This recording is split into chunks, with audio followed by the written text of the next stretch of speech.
I'm Joshua Slocum, and this week on Disaffected. The congressional melodrama continued this week with another parade of pain from our elected officials as they opened the second impeachment trial of former President Donald Trump. Also, just like we suspected, trans activists are interpreting President Biden's executive order on gender identity to mean that, yes, we do have to let teenage boys compete against girls in high school sports. And who's leading us down this road? The American Civil Liberties Union. Finally, we're going to look at the tragic consequences of affirming the trans delusion in children. Traumatized gay teen boys are prostituting themselves on social media while adults either look away or call them brave and stunning. All this and more this week on Disaffected.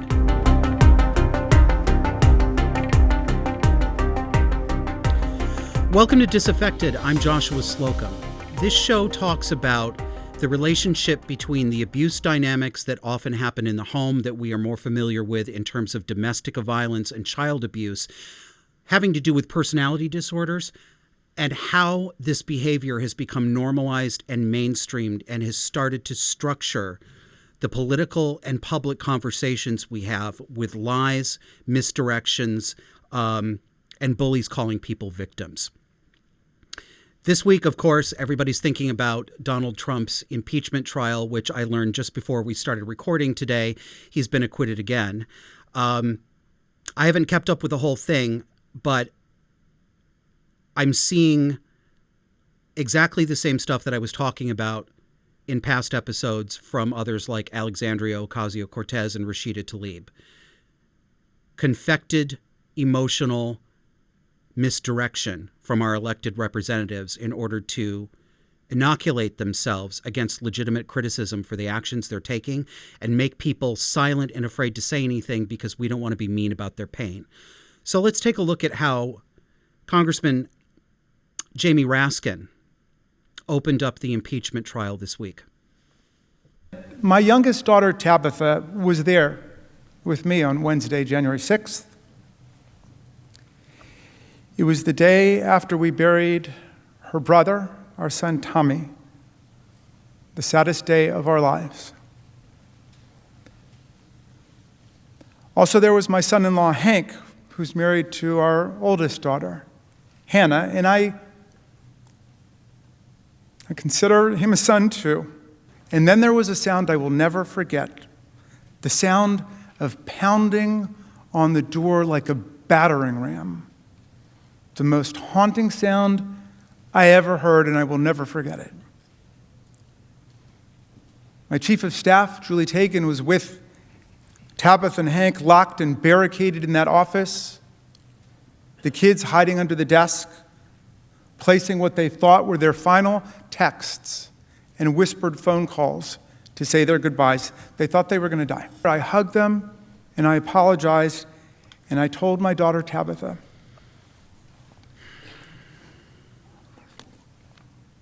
who's 24 and a brilliant algebra teacher in Teach for America. Now, I told her how sorry I was, and I promised her that it would not be like this again the next time she came back to the Capitol with me. And you know what she said? She said, "Dad, I don't want to come back to the Capitol again."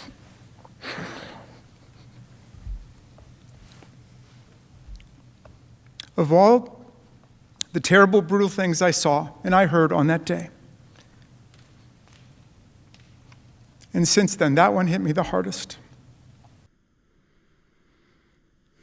Okay. This is going to be a little bit bracing.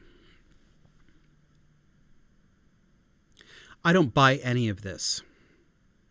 And I find it offensive, and I find it disgusting. I am very sorry that the Raskins lost their son to suicide. That's kind of pain. It has to be the worst kind of pain that somebody can go through. All death is distressing, but the death of a child, especially a suicide, is something I would not wish on anyone, no matter how ill-disposed I might be to them. I'm sorry that happened. Nobody deserves that. However, what does that have to do with Donald Trump's impeachment trial? What does his daughter's fear have to do with Donald Trump's impeachment trial? Daddy, I don't want to come back here. I could be wrong here, and I'm sure many people will tell me that I am, but I got to tell you my honest opinion here. I didn't see any genuine emotion. I saw a Lifetime television movie with over-dramatized production values. Why would you drag the death of your son into this? And the only thing I can think of is that this inoculates an elected representative against criticism, because it instantly and rightly pulls on our sympathy strings, right? A father who's lost a child, and even worse, to suicide. That's what makes it so low. That's what makes it so gross. It's like with Rashida Tlaib. I don't see any actual tears. I see strategically timed choking up. And maybe I'm wrong. And if I am wrong, if there's any way to show that I'm wrong, I'll come back and talk about it, and I'll admit it. But this febrile atmosphere that we are in right now, the hysterics and the histrionics that are front and center every single day, this entire trial has been elected representatives standing up there and talking about my pain, my trauma, how this is going to last. I mean, it's grotesque. It makes my skin crawl because it's so goddamn fake. It is so goddamn fake. And people are falling for it. This past week, my neighbor's son killed himself. He left the house, got a pistol that his parents didn't know he had, 19 years old, and shot himself dead. My neighbor and her husband are going to carry that pain with them for the rest of their lives. No matter how much therapy they get, no matter how much comfort they get from friends, nothing is going to change that. And even if they intellectually come to the place where they understand that, they tried to get him into counseling, they didn't know that he had a gun, there was no way for them to know, they're going to blame themselves. It's a horrible thing. It's horrible for my neighbors. It's horrible for the Raskins. But I can't imagine my neighbors or most other normal people dragging this tragic event into a situation where it's not appropriate. What happened at the Capitol, the riot in the Capitol, was bad enough on its own. But it doesn't have anything to do with the tragic death of Jamie Raskin's son. And the reaction of Jamie Raskin's daughter and his choking up on camera has nothing to do with whether or not Donald Trump was guilty or should not be impeached. And I've got to tell you, it reminds me of, I've talked about the wounded bird camouflage on this show before, the way certain manipulative people will make themselves appear to be vulnerable or fragile or innocent in order to deflect criticism because we feel bad. Somebody's a little bit unstable or somebody's feeling really tender. We're going to let them get away with more stuff. That's what this looks like to me.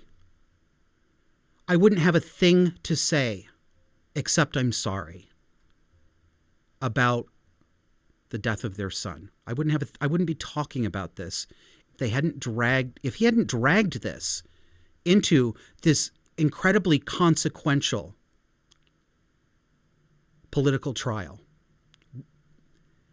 We citizens deserve better than this. The question of whether Donald Trump was responsible for the riot at the Capitol, however you feel about it, cannot be decided on the tears or the strategically timed tears of the people who are trying to try him.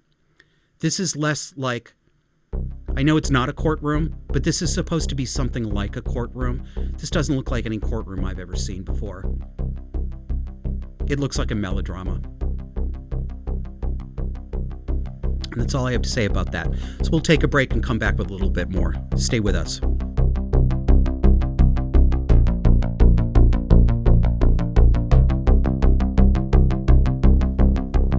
So you remember a few shows ago when I talked about one of Joe Biden's first actions as president, when he signed the executive order banning discrimination on the grounds of sex, sexual orientation, and gender identity.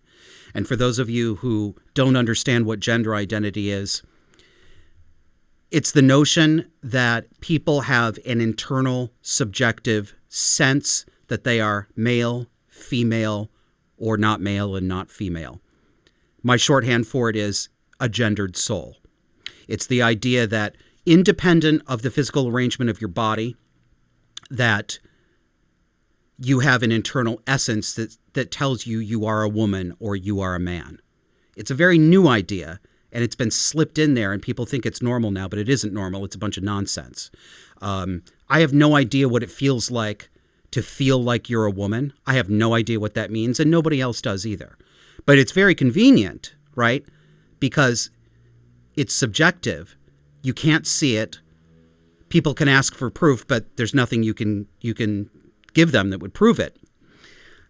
And we are now supposed to treat gender identity, which is another way of saying self-identification, self-assertion of your sex or your gender, is supposed to control over the actual objective reality.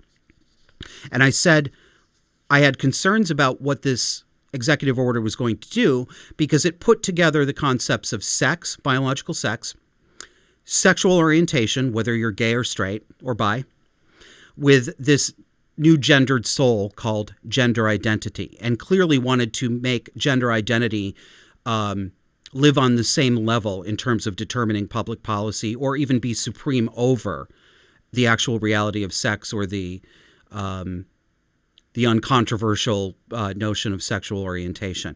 And I said, well, you know, there are people who are worried that this is going to mean that the federal agencies subject to this order are going to have to do things like allow teenage boys in public schools to go into the girls' locker room, to go into the girls' bathroom, that it may allow teenage boys to compete on girls' sports teams because it's simply based on gender identity.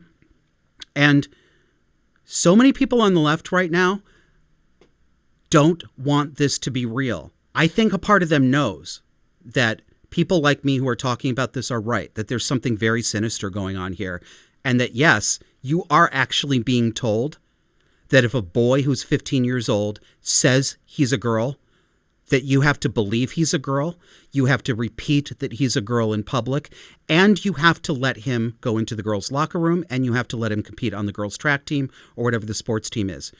Where's the thought for the girls here? Thankfully, lawmakers in some states are waking up to this nonsense, this extortion, that because of the way the power flows in this situation, is taking away the rights to privacy, the opportunities for scholarship, and the opportunities for fair and decent and honest competition from girls. Because while there are a few cases of so-called trans boys, which are just girls who want you to believe that they're men or boys, wanting to be allowed to go into the boys' locker room, this is not a symmetrical relationship. The sexes are not the same. Men are bigger, men are faster, men are stronger, and men are more aggressive. The people who are going to lose here are girls and women. So in Montana, like in several other states, some lawmakers, and of course they're all Republicans because Democrats have turned tail and been absolutely cowardly shits about this. Not only will they not sign on to this stuff, but they actually criticize their colleagues and call them bigots for trying to protect the rights of young girls and women.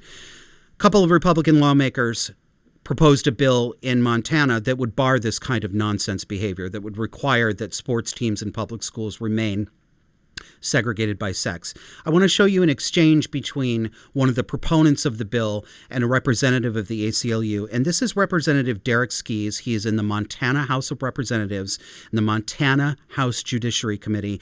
I'm sorry that I could not find the name of the woman from the ACLU. All I know is her name is Miss S. It's amazing how many video clips out there simply don't label who the people are. So I'm sorry, but she's just Miss S. Let's take a look here. Thank you, Mr. Chair. Thank you, Ms. Hess.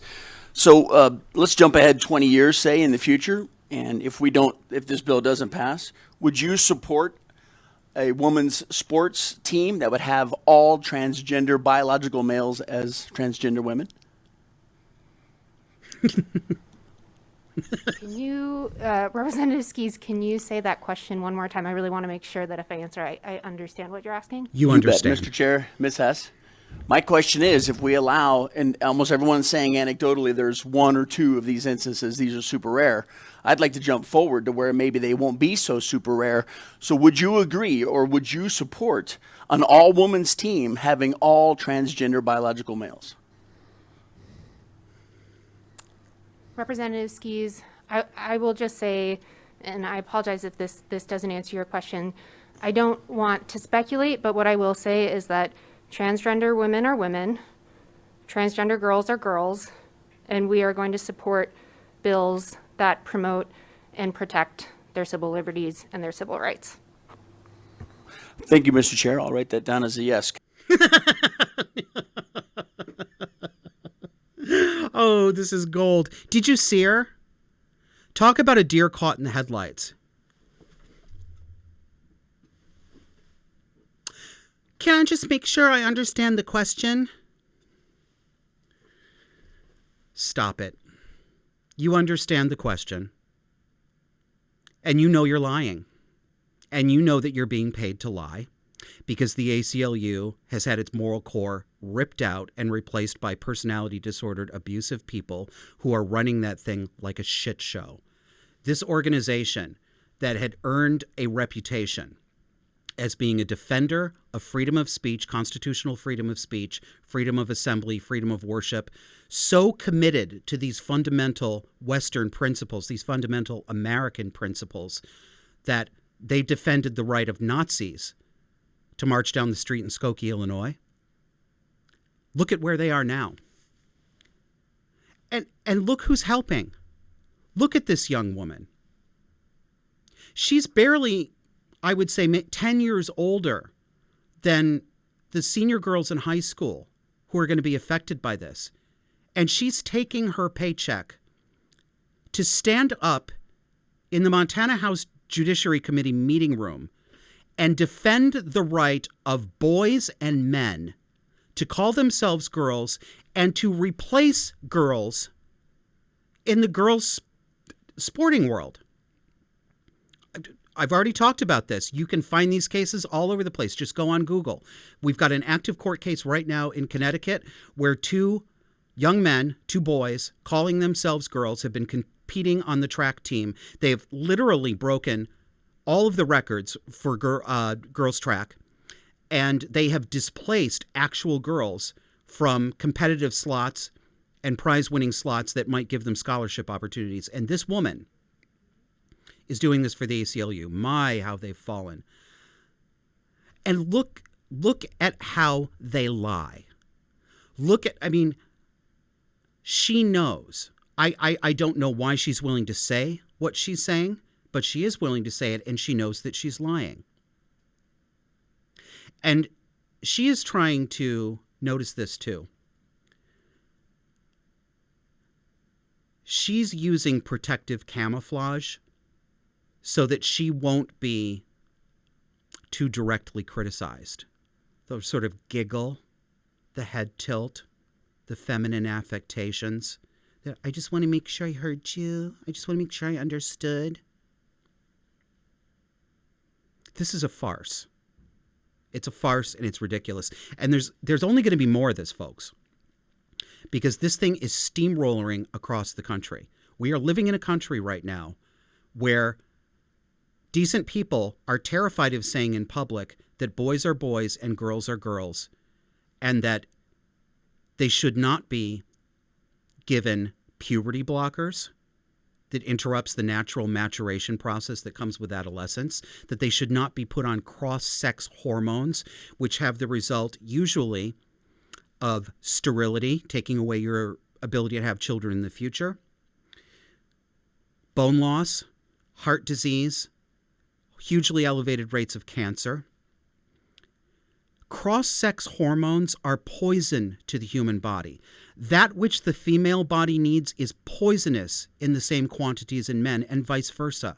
Testosterone, if you could see what testosterone does to a young woman, it's tragic. The voice lowers permanently, and it sounds sort of like a male voice, but their chest cavity and their voice box aren't physically as large as the typical male, so it ends up sounding like a strange male frog voice. That will never go away. Some of the hair growth that happens when these young women decide to detransition and say, I made a terrible mistake, I shouldn't have done this, they can't get rid of that. They can't get rid of the voice. They're going to have health problems that follow them around for the rest of their lives. And we are living in a country where somebody like me saying this on a podcast right now, I'm looked at by good people as a bigot because I don't want children harmed this way. It's outrageous. We're going to talk a little bit more about what's going on with the so-called trans kids after a break. Come back.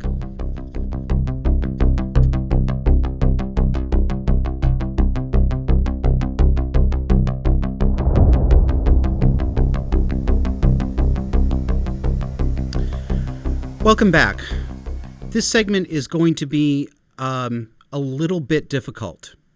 I'm not going to show you anything pornographic, but I am going to be describing some pretty explicit sexual stuff.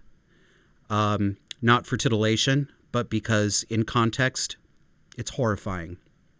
But we need to talk about what's going on with kids right now, kids who think they're trans.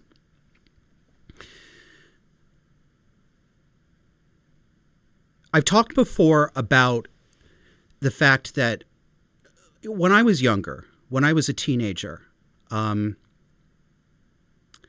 of the big mental and physical health problems afflicting kids, particularly girls, was anorexia. And I haven't actually looked at the numbers, but I think I remember that when Karen Carpenter died in 1983 of anorexia, that's when we really started to hear about anorexia all over the news. It was all over the place in the 80s. And one of the sad things about that, the original researcher who identified bulimia, so, right, anorexia is self-starvation, but bulimia is the binge purge syndrome. So somebody would gorge on food, then go into the bathroom and either stick their fingers down their throat to throw it back up and then go back to eating, or they would use a purgative, or some people would take a lot of laxatives so that it would just pass through their system without digesting. One of my first jobs in high school was working at a diner, and we had a salad bar and an all-you-can-eat buffet. And there was a bulimic woman who came in every Thursday and would come in at about 3 o'clock in the afternoon. She got a small 2-person booth. She'd bring her books in, do her work, and she would load her plate up, and she'd eat an enormous amount of food. And then she'd go into the bathroom for about 20 minutes. And nobody could use the bathroom. And she'd come back out, she'd fill up another plate, an enormous plate of food, and just keep going and going through this all over and over again. The researcher who identified bulimia has said in interviews in years since, and I think his first his first paper on bulimia as a new phenomenon came out in the 70s, and he said later how much regret he had that the awareness of this disorder that came from his publishing this paper seemed to cause it to spread across the Western world. These social contagions. Teenage girls have always been very vulnerable to social contagions and what used to be called and should be called today mass hysteria, hysterical social contagions. That's what was going on in the Salem witch trials when all of these girls all of a sudden said that invisible witches were pinching them, and they were giving spectral evidence in court and fainting and throwing themselves all over the place. It's exactly the same thing. These afflictions are socially contagious. And people who could see the problem with this in the 70s, 80s, and 90s with bulimia and anorexia, killing young girls, are making them very, very sick, all of a sudden can't see that the very same psychological problems are going on with so-called trans kids. I don't know if anybody's done any work on this, but I would be willing to hypothesize that you could probably, if you looked at the period maybe of 2010 through today, I would not be surprised to find that the number of documented cases of anorexia, those that come from the fact that somebody's actually checked into a place for treatment so they get counted in the statistics rather than suffering privately at home, I would bet that if there's been a decrease in the amount of anorexia that's recorded, that there has been a commensurate increase in the number of young girls who say they are boys and are trans and want mastectomies and want to be put on puberty blockers and want to be put on testosterone, because this comes from the same root. This is what we call self-harm. This is borderline personality disorder, trauma. Cutting your wrists, cutting your arms up, very typical borderline behavior, especially for a young woman. What's different? What's different about cutting your tits off? How is that not self-harm? How is it not self-harm to poison yourself with cross-sex hormones that your body can never cope with and remain in a healthy state? In future shows, I'm going to drill down into this, and I'm going to talk about the trans kid phenomenon, looking at what the parents are doing, because there's a lot of Munchausen syndrome by proxy going on here with parents who get a really great big kick out of being the most special parent who loves their trans daughter or their trans son so very much. These are the people you see out there who are talking about their 6, 7, and 8-year-olds being transgender and getting ready for adolescence so they can put them on puberty blockers.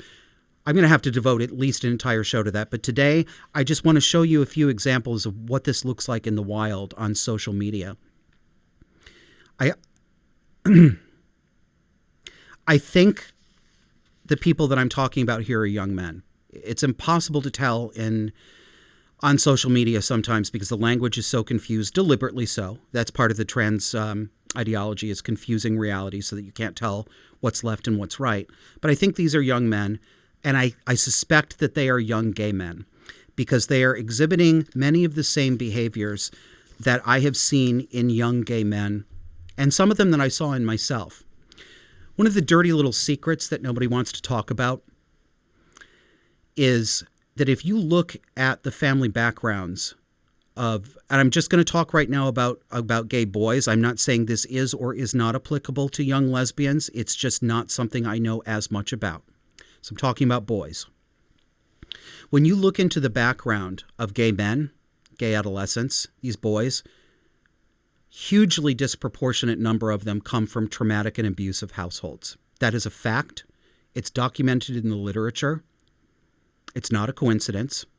And it's not really plausible that all of the abuse they get is from homophobic parents. Some of the parents absolutely are homophobic.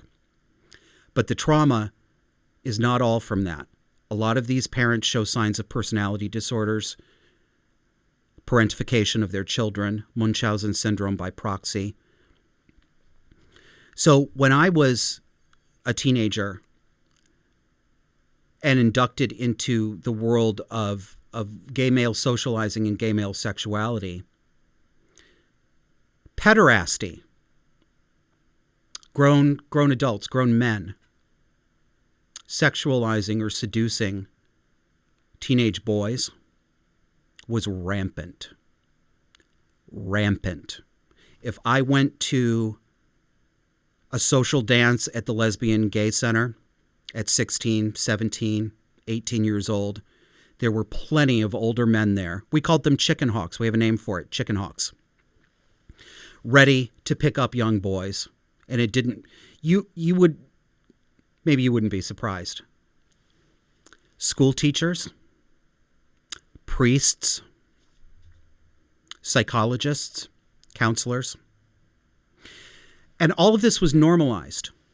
It was normalized because the way that gay culture developed, without an outlet for a healthy sexual maturation, all sorts of pathologies have riddled the psyches of gay men.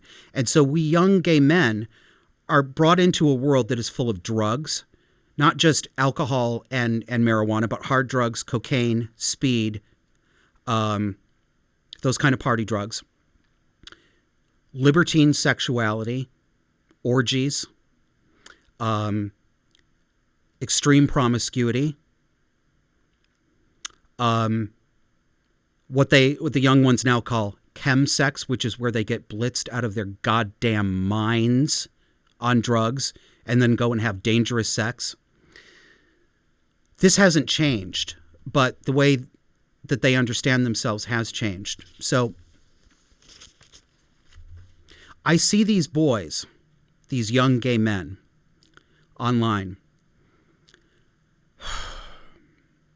and I see traumatized boys who come from broken homes and abusive homes, who are becoming drug addicts, who are trying to become surgery addicts, and they think that they are growing up and becoming the person they're supposed to be, but what they're doing, it's not their fault. What they're doing is they're slowly killing themselves. They are suffering from borderline personality disorder, almost certainly. You don't need a degree to see it. And they're not getting any help because the people who should be helping them are either ignoring it or they're calling them brave and stunning. They are validating it. It would be as if we went back to 1988, and if a young girl said, I'm so fat, I need to starve myself, we'd be saying, you go, girl, be your true self, be your authentic self, lose that weight. That's what we're doing with these so-called trans kids today. So I want to bring up here on the screen a Twitter thread from a young man, and there are so many of them out there. Their accounts are utterly pornographic. So let's see if we can get to this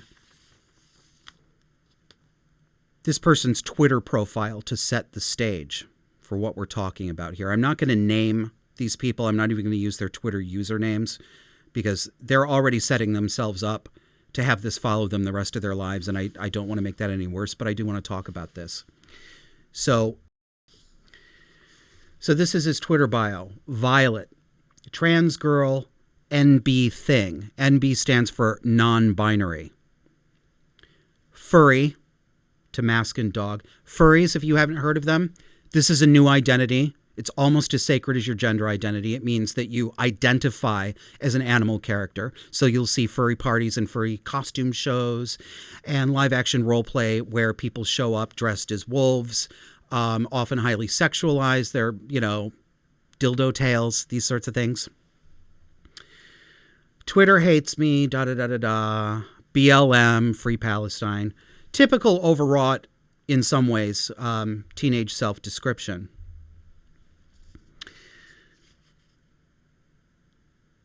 And the first tweet in this series says, fed up with everything, just gonna regress back into being a cis gay.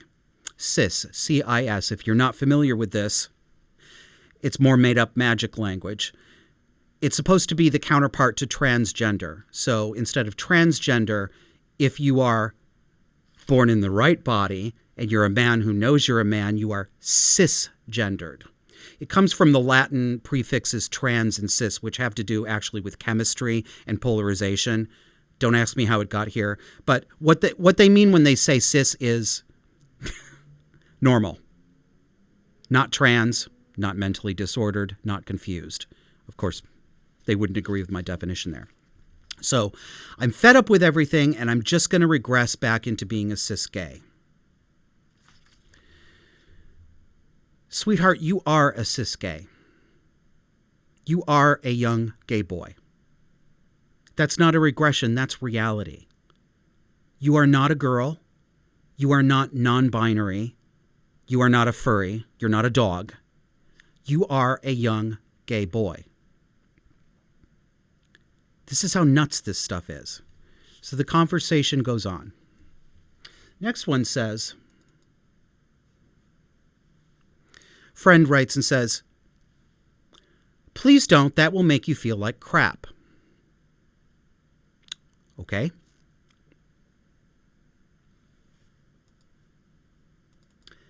Next one in the series. I don't have the money to be who I need to be, so it's like, what do I do? I don't have the money to be who I need to be. This is what they're saying.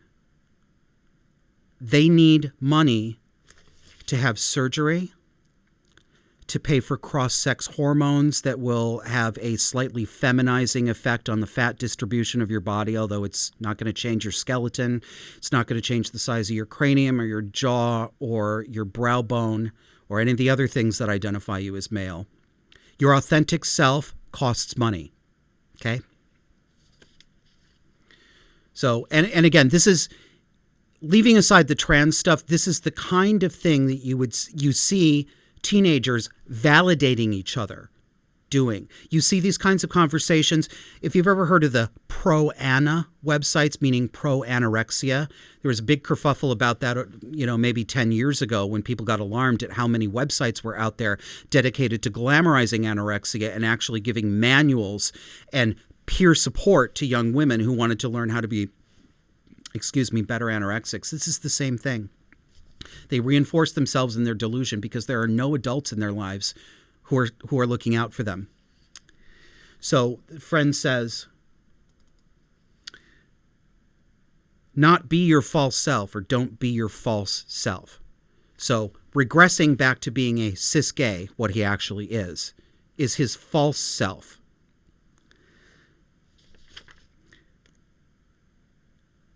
And then we get to, do we have what's the last one here? No, that's probably enough. The conversation continues to go on like that.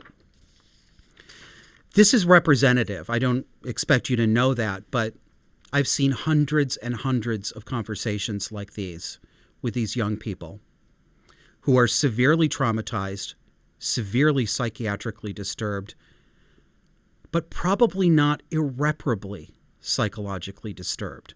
Right? I talk about cluster B disorders on this show, and I say, and I will say again, by the time they get into adulthood, real adulthood, 30 or more, much less chance that somebody with a cluster B personality disorder is going to get better. Possible? Yes. Statistically, fewer and fewer the older you get.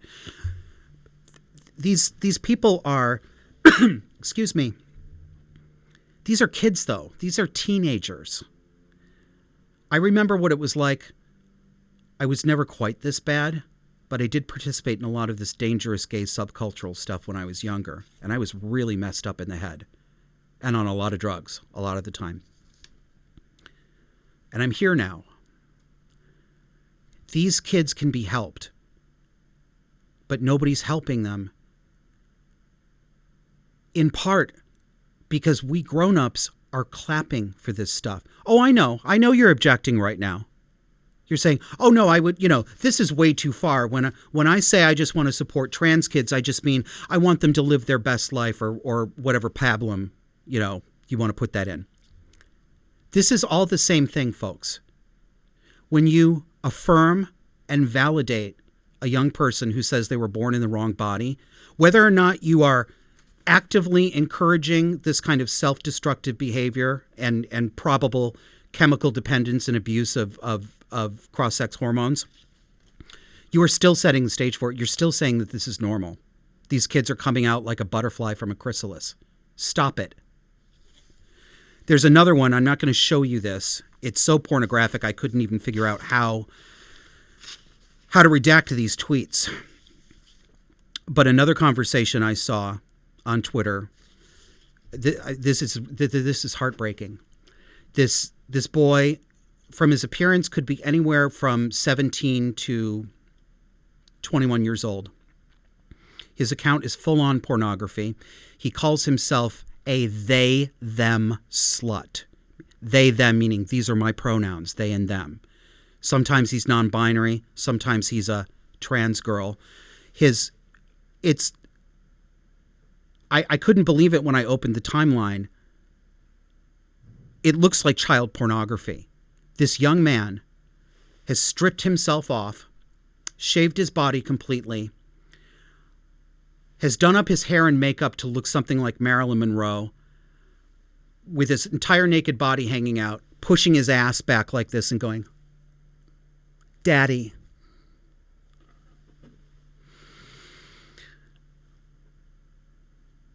Full of pictures, lying on the bed with his ass facing the camera, with his scrotum tucked between his legs to simulate the look of a naked woman seen from behind. They, them slut. I need to get pegged real hard in the ass tonight by a non-binary person. And then, in a very borderline way, a few minutes later, I fucking hate gender. Why can't this stop?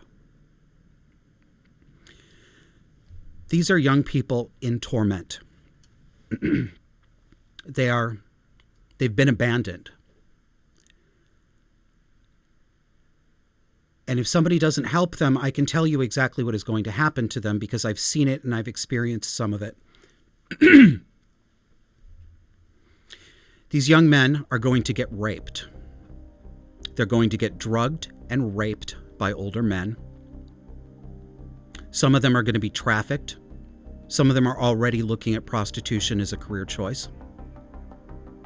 They're going to get beat up. They're going to get extorted and blackmailed. And some of them are going to get killed.